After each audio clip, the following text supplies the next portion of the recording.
Hello guys, pro kabaddi season 12కి సంబంధించి day 1 auction అయితే కంప్లీట్ అయింది. డే 1 ఆక్షన్లో తెలుగు టైటన్స్ అయితే కొన్ని తప్పులు చేసింది.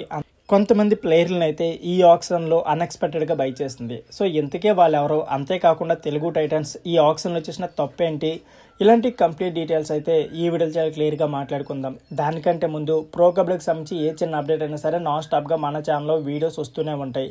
సో ఈ వీడియోస్ మిస్ కాకుండా ఉండాలి అనుకుంటే మాత్రం మన ఎల్ఫై స్పోర్ట్స్ ఛానల్ని సబ్స్క్రైబ్ చేసి రెడీగా ఉండండి. అంతేకాకుండా వీడియో చూస్తున్న ప్రతి ఒక్కరు కూడా వీడియోకి అయితే లైక్ చేసుకోండి. ఇక లేట్ చేయకుండా వీడియోని అయితే స్టార్ట్ చేసేద్దాం.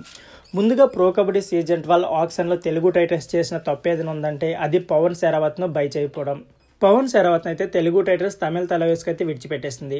కేవలం 60 లక్షల కంటే తక్కువ ప్రైజ్లో వచ్చినా సరే పవన్ శరావత్ పై తెలుగు టైటన్స్ అయితే ఇంట్రెస్ట్ చూపించలేదు. కానీ పవన్ శరావత్ని ఆక్షన్లో తీసుకుని ఎక్స్ట్రా రైడర్గా బ్యాకప్లో ఉంచుకుంటే బాగుండేది అనిపించింది.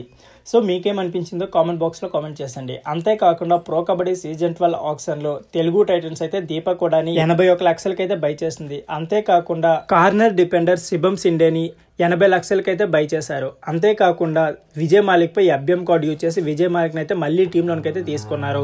సో విజయ్ మాలిక్ వల్ల మనకు ప్లస్ అయ్యే ఛాన్స్ అయితే ఉంది. అతను మంచి ఆల్రౌండర్తో పాటు ఒక మంచి క్యాప్టెన్ కాబట్టి తెలుగు టైటన్స్కి కలిసి వచ్చే అవకాశం. సో ఫ్రెండ్స్, ఇప్పటి వరకు తెలుగు టైటన్స్ టాప్ బై ఇవే అని చెప్పుకోవచ్చు. ఇకపోతే ఈ రోజు తెలుగు టైటన్స్ ఒక మంచి రైడర్పై ఫోకస్ చేయాల్సి వస్తుంది. అంతేకాకుండా మంచి డిఫెండర్స్ కూడా ఈ రోజు ఆక్షన్లో ఫోకస్ చేయాల్సి వస్తుంది. సో ఇంతకే వారు ఎవరు వస్తారో తెలుసుకోవాలనుకుంటే మాత్రం మన ఛానల్ని సబ్స్క్రైబ్ చేసి రెడీగా ఉండండి. Thank you for watching.